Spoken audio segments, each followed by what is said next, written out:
নমস্কার, বাংলা বাজারে সবাইকে স্বাগত। আমি অনিকেত চট্টোপাধ্যায়। শুরু করছি আমাদের অনুষ্ঠান মতামত। বাংলা বাজার সাবস্ক্রাইব করুন, বেল বাটন প্রেস করুন, তাহলে আপনাদের কাছে নোটিফিকেশন পৌঁছে যাবে। আজকে মতামতের শীর্ষক, গরিব হিন্দু মুসলমান আদিবাসীর ভাত কাটছেন মোদি শাহ।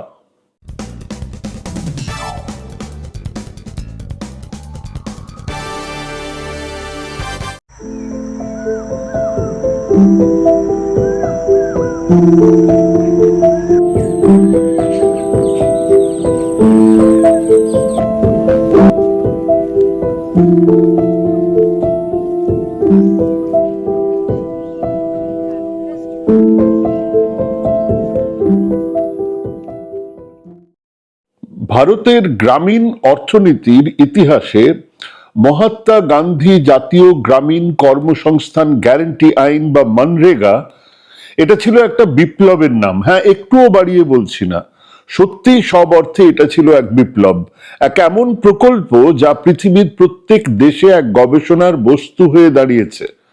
অনুন্নত উন্নয়নশীল দেশগুলো এই প্রকল্পের অনুকরণ করছেন, পৃথিবীর বিখ্যাত গবেষকরা গবেষণা করছেন। 2005 সালে যখন এই আইনটা পাশ হয়, তখন এটা কেবল এক সরকারি প্রকল্প ছিল না, এক নিছক পাইয়ে দেওয়ার প্রকল্প ছিল না, বরং এটা ছিল এক আইনি অধিকার যা গ্রামীণ দরিদ্র মানুষের হাতে কাজ পাওয়ার একটা গ্যারান্টি তুলে দিয়েছিল। কিন্তু দীর্ঘ 2 দশক পরে 2025 সালে ভারত সরকার এই ঐতিহাসিক আইনটাকে বাতিল করে নিয়ে এসেছে বিকশিত ভারত গ্যারান্টি ফর রোজগার অ্যান্ড আজীবিকা মিশন, সংক্ষেপে ভিবিজি রামজি বিল। এই পরিবর্তনের মাধ্যমে প্রকল্পের নাম থেকে মহাত্মা গান্ধী নামটা সরিয়ে ফেলাটা আর রামের নামটা জুড়ে দেওয়াটা একটা প্রতীকী ঘটনা নয়, এটা ভারতের গ্রামীণ কর্মসংস্থান কাঠামোর একটা গভীর আদর্শগত এবং কাঠামোগত পরিবর্তনের ইঙ্গিত। একটা পুরো একটা চেঞ্জ, একটা আমূল কাঠামোটা বদলে দেওয়ার একটা চেষ্টা করা হলো। আসুন একটু বোঝার চেষ্টা করি কিভাবে এই নতুন বিলটা গ্রামীণ শ্রমিকের সার্বজনীন কাজের অধিকারকে, প্রত্যেকের কাজ পাওয়ার স্বীকৃত অধিকারকে একটা সরকারি সদিচ্ছা নির্ভর মডেলে পরিণত করছে। মানে সরকার চাইলে তবেই আপনি কাজ পাবেন। একটা জিনিস হচ্ছে, আপনার একটা অধিকার আছে, আপনি বলতে পারেন আপনি আমাকে 100 দিনের কাজের গ্যারান্টি দিয়েছেন, আমাকে কাজ দিন। সরকার বলতে পারে যে 100 দিন দিতে পারছি না, কিন্তু ঠিক আছে, যতদিন পাচ্ছি ততদিন আপনাকে দিতে হবে। যদি না দিতে পারেন, এই বিলের মধ্যে আরো অনেক ব্যবস্থা ছিল, সে কথা নিয়ে আসছি, কিন্তু এই ব্যবস্থাটা এখন যেটা দাঁড়ালো, তাতে সরকার যদি চান তাহলে আপনি কাজ পাবেন, তার ব্যবস্থা করেছে। আর তারই সঙ্গে রাজ্যগুলোর উপরে আর্থিক বোঝা বাড়িয়ে প্রকল্পের কার্যকারিতাটাকেই, এই প্রকল্পটাকে একেবারে গাড্ডায় ফেলে দেবার জায়গায় নিয়ে গেছে। গ্রামীণ কর্মসংস্থান কর্মসূচির বিবর্তনের ইতিহাস যদি আমরা দেখি, সেখানে মনরেগার একটা ঐতিহাসিক গুরুত্ব ছিল। কিরকম ছিল?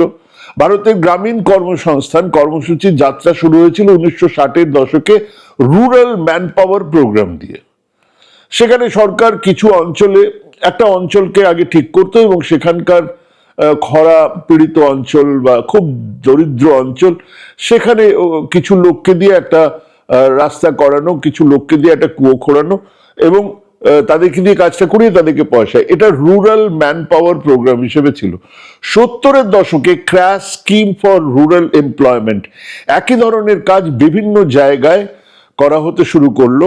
মানে এবারে রাস্তা করা হবে, তো এরকম 40টা জায়গা ঠিক করা হলো যেখানে রাস্তা করা হবে, সেখানে লোকজনকে কাজ করানো হলো, যতদিন পারলো তারা কাজ করলো, ততদিনের পয়সা তারা পেলো। এবারে আমরা 100টা পুকুর খুঁড়বো, এরকম ধরনের, এটাকে crash scheme for rural employment. 80-এর দশকে সেটাই national rural employment programme, NREP, rural landless employment guarantee programme বলে একাধিক প্রকল্প আমরা দেখেছি। এবং সেগুলো সবটাই কিন্তু এই রকম যে সরকার ঠিক করে দিচ্ছেন এবং সেখানে গিয়ে কিছু লোক একটা নির্দিষ্ট সময়ের জন্য কাজ পাচ্ছে। এই সমস্ত প্রকল্পগুলো হচ্ছে কি ওই রকম সরকারি ত্রাণ, বা দারিদ্র দূরীকরণের একটা মাধ্যম হিসেবে এটা যে কাজ করতো না তা নয়, এটার যে দরকার ছিল তাও, মানে দরকার ছিল না এরকম না, দরকার ছিল, কিন্তু দরকারটা এরকম যে যে অঞ্চলে গরিব লোক আছে, যে অঞ্চলে কাজের দরকার আছে, সেখানে খানিকটা কাজ করিয়ে নেওয়া। 2005-এর আইন, মনরেগা আইন, এই সমস্ত প্রকল্পের ধারণাটাকে বদলে দিল। এটা গ্রামীণ প্রাপ্তবয়স্কদের জন্য বছরে অন্তত 100 দিনের অদক্ষ কায়িক শ্রম, এটা মাথায় রাখতে, আনস্কিল্ড লেবার, তার আইনি অধিকারকে সুনিশ্চিত করলো যে 100 দিন আমরা আপনাকে 100 দিনের কাজের গ্যারান্টি দিতে চলেছি, এবং কাজ দিতে যদি ব্যর্থ হয় তাহলে সরকারকে বেকার ভাতা দিতে হবে, কোনো অঞ্চলে যদি আমরা না দিতে পারি তাহলে বেকার ভাতা দিতে হবে। এই আইনে তারও ব্যবস্থা ছিল। আর মনরেগার সব থেকে বড় শক্তি ছিল এর চাহিদা নির্ভর, ডিমান্ড ড্রিভেন মডেল। মানে একজন শ্রমিক যখনই কাজ চাইবেন, একটা অঞ্চলের লোকজন গিয়ে বললো আমাকে কেন কাজ দেওয়া হচ্ছে না, আমি কোর্টে যাব, সরকারকে তাকে কাজ দিতে হবে। এটাই গ্রামীণ মজুরির হার বৃদ্ধিতে একটা সাহায্য করেছিল এবং প্রান্তিক শ্রমিকদের দর কষাকষির ক্ষমতা বাড়িয়েছিল। কিন্তু নতুন জি রামজি বিল এই অধিকার ভিত্তিক কাঠামোটাকে ভেঙে চুরমার করে দেবার জন্য আনা হয়েছে। খেয়াল করে দেখুন, এই মনরেগা আসার পরে গ্রামীণ অঞ্চলে সাধারণভাবেই কৃষি মজুরি বেড়েছে। অনেকে বলেন জানেন তো লোক পাওয়া যাচ্ছে না চাষ করার, আসলে যেটা বলতে চান আগের মতো সস্তায় লোক পাওয়া যাচ্ছে না। হ্যাঁ, এবার বড় জমিওয়ালাদের কম পয়সার মজুর জুটবে, সরকার বড় লোকেদের জন্যই এই ব্যবস্থা করছে। আসুন দেখে নিই 100 বনাম 125 দিনের দাবি। মানে এই যে জি রামজি স্কিম, সেখানে 100 জায়গায় 125 দিনের গ্যারান্টি দেওয়ার কথা হয়েছে, এটা একটা ঠাট্টা। সরকার এই নতুন বিলের প্রচারের ক্ষেত্রে একটা বড় দিক তুলে ধরছে যে আমরা 100 দিনের গ্যারান্টি থেকে 125 দিন করে দিচ্ছি। এমনিতে দেখতে আপনি তো বলবেন যে 100 দিন ছিল, 125 দিন খারাপ কি? 100 দিন থেকে 125 দিন তো কম নয়, তার গ্যারান্টি দেওয়া হচ্ছে। কিন্তু গত কয়েক বছরের পরিসংখ্যানটা একবার খতিয়ে দেখুন, তাহলে বুঝতে পারবেন যে এটা একটা ফাঁপা আওয়াজ, এটা একটা তামাশা চলছে, লোককে বোকা বানানো চলছে। সরকারি পরিসংখ্যান বলছে গত 5 বছরে মনরেগা প্রকল্পের অধীনে পরিবার পিছু গড়ে 50 দিনের বেশি কাজ দেওয়া সম্ভব হয়নি। মানে সরকারের কাছে সেই টাকা নেই, ব্যবস্থা নেই, সরকারের কাছে সেই যোগান নেই। 50 দিনের বেশি কাজ দেওয়া হয়নি, প্রকল্পকে 125 দিনে নিয়ে চলে যাওয়া হলো। 2021 সালে মহামারীর সময় যখন কাজ পাওয়ার জন্য লোকের হাহাকার, মানে তখন রোজগার নেই, তখন গড় কাজের দিন ছিল 51.54 দিন। পরবর্তী বছরগুলোতে এই হার আরো কমেছে। 24-25 সালে পরিবার পিছু গড় কাজের দিন 50.24, 23-24 সালে ছিল 52.07। সারা দেশে মাত্র 7.6% মতন পরিবার এরকম ছিল যারা 100 দিনে পুরো কোটা পূরণ করতে সক্ষম হয়েছে। ফলে যেখানে 100 দিনের আইনি গ্যারান্টি সরকার পূরণ করতে পারছে না, সেখানে সেটা 125 দিনের প্রতিশ্রুতিকে দেওয়ার মানে কি? মানে এটা কি? এটা একটা আইওয়াস, একটা রাজনৈতিক চমক, এছাড়া তো আর কিছু হতে পারে না। আসলে আইনি অধিকার থেকে সরে এসে প্রকল্পের বাজেট নিয়ন্ত্রণ করার মাধ্যমে কাজের সুযোগ কমিয়ে দেওয়াটাই এই পরিবর্তনের মূল উদ্দেশ্য বলে মনে করা হচ্ছে। আবার দেখুন, মনরেগা প্রকল্পের একটা মৌলিক বৈশিষ্ট্য ছিল এর বিকেন্দ্রীভূত পরিকল্পনা। গ্রাম সভা বা পঞ্চায়েত ঠিক করতো তাদের এলাকায় কি ধরনের কাজ হওয়া দরকার, তারা ঠিক করবে রাস্তা না পুকুর না সেচ, কোনটা দরকার তারা ঠিক করবে, তারা পাঠাবে, সেটা অ্যাকসেপ্টেড হবে, তারপরে সেখানে কাজ হবে। দিল্লির সরকার ঠিক করতো না। নতুন জি রামজি বিল কিন্তু এই ক্ষমতাকে সংকুচিত করে কেন্দ্রীয় সরকারের ইচ্ছে মতো কাজ করার রাস্তাটা খুলে দিয়েছে। এখন থেকে সমস্ত কাজকে একটা বিকশিত ভারত ন্যাশনাল রুরাল ইনফ্রাস্ট্রাকচার স্ট্যাকের মধ্যে রাখা হবে। এই কাজ এখানে করা হবে, যা তারা ঠিক করবেন, যা সরাসরি কেন্দ্র থেকে নিয়ন্ত্রিত হবে। এই নতুন মডেলটা টপ ডাউন বা ওপর থেকে নিচে চাপিয়ে দেওয়ার পরিকল্পনাকে কার্যকর করবে। কেন্দ্র ঠিক করবে কোথায় কাজ হবে, কোথায় হবে না, কোন রাজ্যে কাজ হবে, কোন রাজ্যে কাজ হবে না, কোন জেলায় কাজ হবে, কোন জেলায় কাজ হবে না। এমনকি কেন্দ্র যখন খুশি এই প্রকল্পের কাজ বিজ্ঞপ্তি দিয়ে বন্ধ করে দিতে পারবে, সেটাও এই বিলের মধ্যে রাখা রয়েছে। এই ধরনের কেন্দ্রীকরণ গ্রামীণ স্বায়ত্তশাসন এবং পঞ্চায়েতি রাজ ব্যবস্থাকে দুর্বল করে দেবে। আমরা বিকেন্দ্রীকরণের কথা যখন বেশি বেশি করে বলি, তখন এটা আরো বেশি করে কেন্দ্রীকরণের দিকে নিয়ে যাওয়া হচ্ছে। সাধারণ মানুষের কাজের গ্যারান্টি এখন আর তাদের দাবির ওপর নির্ভর করবে না, বরং নির্ভর করবে কেন্দ্রীয় ড্যাশবোর্ড আমলাতান্ত্রিক মর্জির ওপরে। বিজেপির দিল্লির সরকার ইচ্ছে করলেই বিজেপি বিরোধী রাজ্যে কাজ বন্ধ করে দেবার অধিকার রেখে দিল তাদের হাতে। সময় মতন তার ব্যবহার করা হবে। এখানেই শেষ নয়, আর্থিক কাঠামোয় পরিবর্তন এবং রাজ্যগুলোর উপরে বিপুল আর্থিক বোঝার কথাটাও একটু বুঝে নিন। মনরেগা এবং জি রামজি বিলের সবচেয়ে বিপজ্জনক পার্থক্যটা রয়েছে এর ফিনান্সের মধ্যে, অর্থায়নের মধ্যে। সেই পদ্ধতিতে মনরেগা প্রকল্পে অদক্ষ শ্রমিকের মজুরির 100% বহন করবে কেন্দ্র সরকার। এটাই মনরেগা প্রকল্প ছিল। এর ফলে আর্থিক দিক থেকে দুর্বল রাজ্যগুলোর উপরে বাড়তি চাপ থাকতো না, কিন্তু নতুন বিলে এই দায়িত্ব রাজ্যগুলোর ঘাড়ে চাপিয়ে দেওয়া হয়েছে। আরো ভালো করে বোঝাই, কাজ 100 টাকা যদি কাজ হয়, যন্ত্রপাতির জন্য বা জিনিসপত্র কেনার জন্য যদি 10 টাকা খরচা হয়, সেই 10 টাকাটা রাজ্য সরকার দেবে, 90 টাকা দেবে কেন্দ্র সরকার। এটাই মনরেগা। এখন কিন্তু অন্য ব্যাপার। এখন থেকে কেন্দ্র রাজ্যের খরচের অনুপাত পরিষ্কার 60-40, মানে 60 টাকা কেন্দ্র সরকার দেবে, 40 টাকা রাজ্য সরকার দেবে। যদি 40 টাকা রাজ্য সরকার আগে থেকে দেখাতে না পারে, অর্থাৎ বরাদ্দ না রাখতে পারে, তাহলে তোমরা বরাদ্দ রাখুনি, আমিও কাজ দিতে পারবো না। সোজা ব্যাপার। মানে কেন্দ্র সরকার আগে 100 টাকার মধ্যে 90 টাকা দিত, 10 টাকার জিনিসপত্র কিনে দিত এখানকার রাজ্য সরকার। এখন রাজ্য সরকারকে আগে 40 টাকা দেখাতে হবে, এই দেখুন আমার এইখানে এই খাতে 40 টাকা রাখা রয়েছে। তখন উনি বলবেন হ্যাঁ 60 টাকা দেব। যদি না আপনি রাখতে পারেন, আমি দিলাম না, ঝামেলা শেষ। অর্থাৎ গ্রামীণ মজুরির 40% এখন রাজ্য সরকারকে নিজের তহবিল থেকে মেটাতে হবে। শুধুমাত্র উত্তর পূর্ব এবং পাহাড়ি রাজ্যের জন্য এই অনুপাত 90-10-এ রাখা হয়েছে। বাকি সমস্ত জায়গায় পশ্চিমবঙ্গ, অন্ধ্রপ্রদেশ, কেরালা, তামিলনাড়ুর মতন রাজ্যগুলোর উপরে বার্ষিক কয়েক হাজার কোটি টাকার অতিরিক্ত বোঝা চাপবে। কেরালার উদাহরণ দিলে দেখবেন তাদের বার্ষিক অন্তত 2000 থেকে 2500 কোটি টাকার বাড়তি খরচ হবে। কোত্থেকে আসবে এই টাকা? অনেক রাজ্যই যেখানে ইতিমধ্যে আর্থিক সংকটে রয়েছে, সেখানে এই 40% মজুরি দিতে না পেরে তারা গ্রামীণ কাজ কমিয়ে দিতে বাধ্য হবে। বিরোধীদের অভিযোগ, কেন্দ্র নীতি প্রণয়নের বাহবা নিলেও আর্থিক দায়ভার রাজ্যগুলোর উপরে ঠেলে দিয়ে কার্যত প্রকল্পের মরণ ঘণ্টা বাজিয়ে দিয়েছে। এর ফলে গ্রামীণ কৃষি মজুরদের রোজগার হু হু করে কমবে, আর ঠিক তখন তারা বাধ্য হবেন অনেক কম মজুরিতে জোরদার বড় কৃষকদের জমিতে কাজ করতে। জি রামজি বিলে একটা অভূতপূর্ব ধারা যোগ করা হয়েছে, যা হলো কৃষি মরশুমে প্রকল্পের কাজ বন্ধ রাখা হবে। সিজনাল পজ, এটাকে বলা হচ্ছে সিজনাল পজ। যে সময় কৃষি মরশুম, সেই সময় ধারণাই নেই যে এই যে ছোট কৃষক যারা, তারাও কিন্তু এই নিজেদের জমিতে যারা চাষ করেন, তার বাইরে একটা বিশাল অংশ কৃষি মজুর, তারা বড় কৃষকদের ওখানে কাজ করতে যান। কিন্তু যারা ছোট কৃষক, তাদের কিন্তু তাদের পরিবারের পুরো কাজটা কিন্তু তাদের ওই ছোট জায়গাতে দরকার হয় না। অর্থাৎ এখানে একটা বড় যে আনইউজড লেবার পড়ে থাকবে।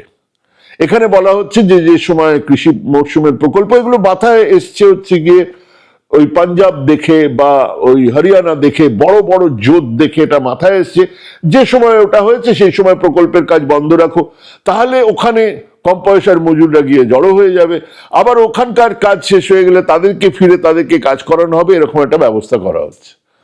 অর্থাৎ আপনি যদি দেখেন তাহলে এই যে উত্তরাখণ্ড বা হিমাচল প্রদেশের যে আপেল বাগানের মজুর চাই, সেই সিজনাল পজ ওখানে করে দেওয়া হবে।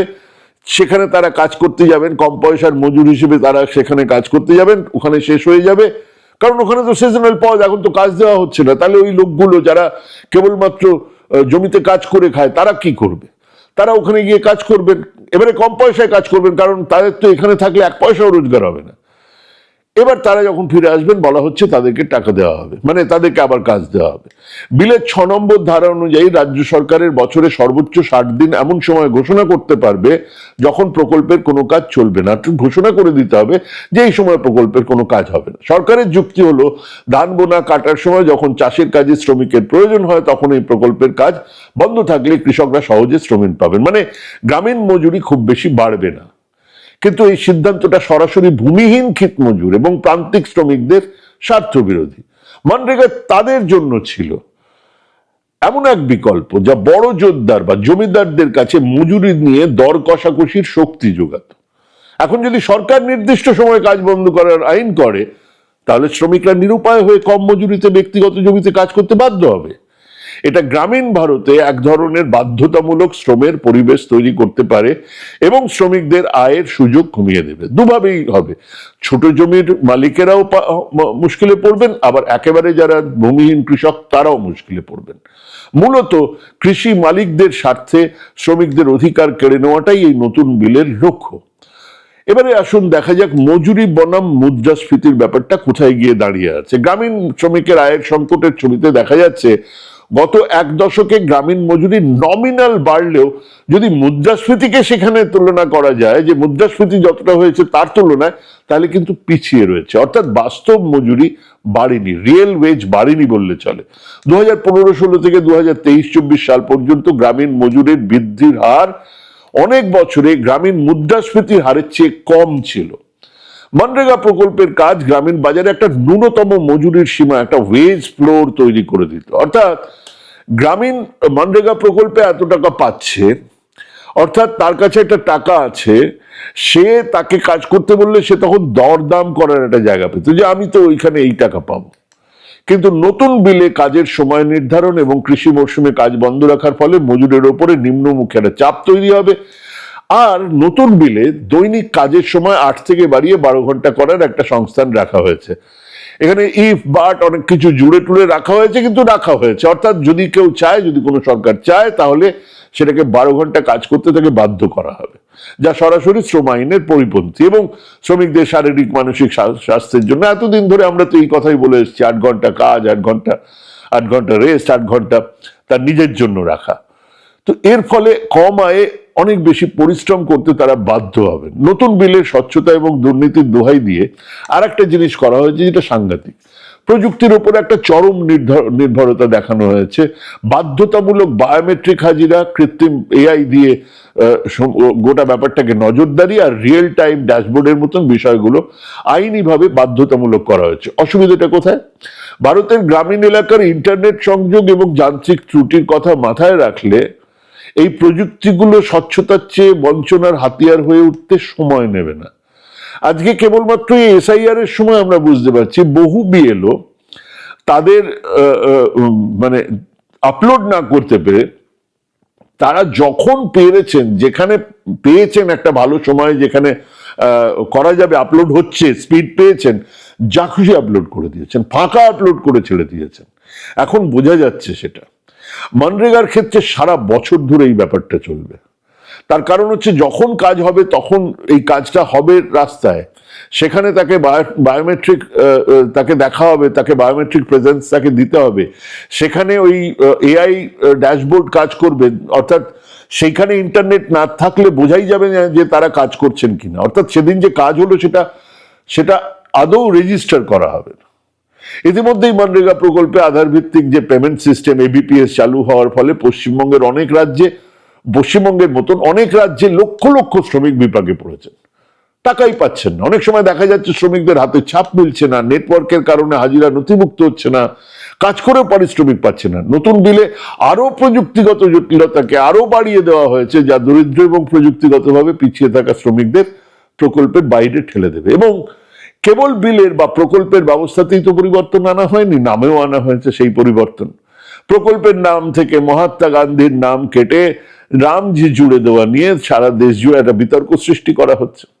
মহাত্মা গান্ধীর নাম এই প্রকল্পের সঙ্গে কেবল যুক্ত ছিল না, বরং এটা ছিল এক ধরনের নৈতিক গ্যারান্টি যে রাষ্ট্র দরিদ্রতম মানুষের শেষ আশ্রয় হবে, যা ছিল গান্ধীর গ্রাম সুরাজের ধারণা। গান্ধীর বদলে জি রামজি নাম রাখা আর এর মাধ্যমে বিকশিত ভারতের ব্র্যান্ডিং করা আসলে এক ধরনের রাজনৈতিক দখলদারি ছাড়া আর কিচ্ছু না। আসলে স্বাধীনতার বহু আগে থেকেই গান্ধী ছিল আরএসএস বা তাদের হিন্দুত্ববাদী দর্শনের এক কাল্পনিক হিন্দু রাষ্ট্রের বিরুদ্ধের কণ্ঠস্বর। আমাদের নন বায়োলজিক্যাল প্রধানমন্ত্রী তো সেই কুঁজোরও তো উপুর হয়ে শুতে ইচ্ছে হয়। তিনি এবার গান্ধীর নাম মুছে ফেলতে চান, মানে গান্ধীজি পুরোপুরি বাদ। হ্যাঁ, এতদিন জওহরলাল নেহরু, কংগ্রেস ইত্যাদি নিয়ে অনেক কথা বলার পরে এখন গান্ধীজিকে বাদ দিতে চান আমাদের পরমাত্মার বেটা মহাত্মা নরেন্দ্র মোদী। এদিকে মুখে সরকারের দাবি এই পরিবর্তন গ্রামের সার্বিক বিকাশে সাহায্য করবে এবং এটা গান্ধীর রামরাজ্যের স্বপ্নের প্রতিফলন। হ্যাঁ, তারা মুখে এই কথাগুলো বলছেন, কিন্তু নাম পরিবর্তনের এই প্রচেষ্টার আড়ালে আসলে মনরেগার যে অধিকার ভিত্তিক চরিত্র ছিল তাকে সম্পূর্ণ মুছে ফেলে একটা সাধারণ কেন্দ্রীয় অনুদান প্রকল্পে পরিণত করা হচ্ছে। অর্থাৎ ধরুন আমাদের এখানে যেরকম সরকার এই যে কন্যাশ্রী দিচ্ছেন, সরকার এই যে লক্ষ্মীর ভান্ডার দিচ্ছেন, এসব কি এগুলো হচ্ছে গিয়ে একটা বলা যে আপনাদের এই টাকা দেওয়া হবে, এই যে বিহারে 10,000 করে টাকা দেওয়া হবে, এগুলো কোনোটাই অধিকার হিসেবে গণ্য হচ্ছে না। একমাত্র ভারতবর্ষে গরিবদের জন্য, আনস্কিল্ড লেবারদের জন্য গ্যারান্টেড যে রোজগারের জায়গা ছিল সেটা মনরেগা ছিল, সেটাকে তুলে নেওয়া হলো। পশ্চিমবঙ্গের এই ক্ষেত্রে পরিবর্তনটা আরো বেশি যন্ত্রণাদায়ক। 22 সালের মার্চ মাস থেকে কেন্দ্র সরকার পশ্চিমবঙ্গে মনরেগা ফান্ড বন্ধ করে রেখেছে। 12 কোটি সক্রিয় শ্রমিক কর্মহীন হয়ে পড়ে আছেন।